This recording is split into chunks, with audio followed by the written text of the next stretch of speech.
Ghusl, taking a bath, something which we do every day. But if you think about it, it's a pretty important part of your religion. Because if you are not ritually pure, you cannot perform some important religious deeds. And how much time and effort you put into learning the correct manner of ghusl, and how consciously and how well you perform the ghusl, shows your concern for the way you stand before Allah. Because al-ghuslu amana bayna al-abdi wa bayna rabbihi. Ghusl is a trust between you and your Rabb. And we really can't emphasize the importance of ghusl enough.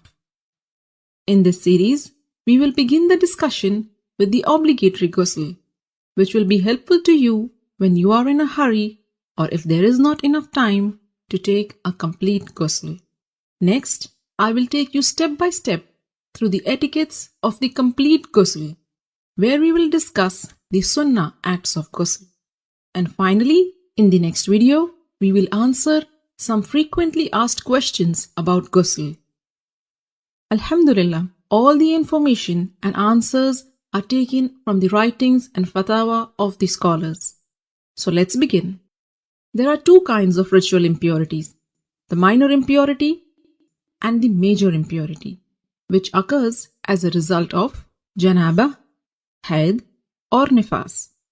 To achieve tahara from the minor impurity, you only need to renew your wudu, ablution, whereas in the case of major impurity, you need to take a ghusl.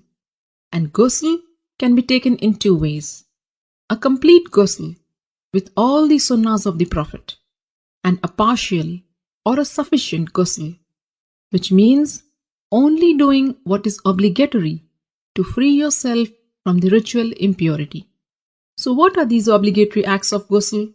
A beforehand niyyah, intention that you are taking this bath to purify yourself from the major ritual impurity, rinsing your mouth and nose, and letting water run over your entire body at least once.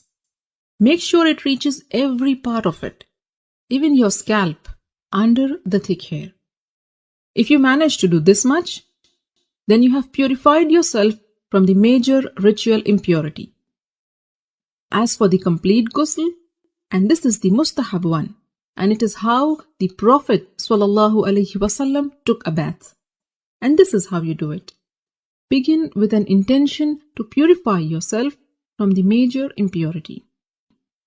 Then say Bismillah. Wash your hands 3 times. Then with your left hand, wash your private parts and anywhere else that is contaminated with traces of impurity. Then make a complete wudu, just as you would for prayers.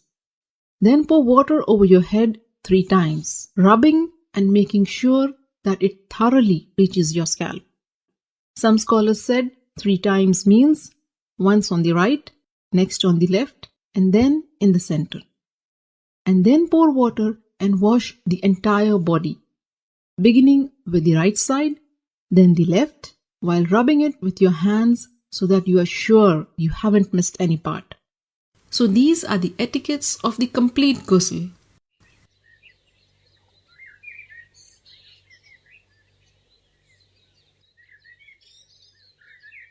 Ghusl essentially means letting water run over every part of your body. So if you are wearing a ring, you should move it. And if it is so tight that the water won't reach the skin underneath, then you have to remove it. Cosmetic items which form a barrier and prevent the water from reaching your skin must also be taken off. In a narration of Maymuna radiallahu ta'ala anha, it is mentioned that the Prophet sallallahu alaihi wasallam moved away from the spot where he had been taking ghusl, and then he washed his feet. Shaykh Ibn al-Uthaymin rahimahullah explained that what is apparent from the various narrations is that the Prophet washed his feet after ghusl only when there was a need. Like if the floor is made of dirt, and if the feet are not washed, they will remain soiled. So you may want to wash your feet after ghusl if there is a need. With this, you are now well informed about the how-to of the perfect ghusl. For more how-to guides, subscribe to the Striving Muslima YouTube channel or get yourself to the strivingmuslima.com and subscribe to the mailing list. I will keep you updated about all the latest videos and interesting articles. Don't forget to share this how-to guide with your family and friends. By sharing this video, you are helping your friends and family in their deen.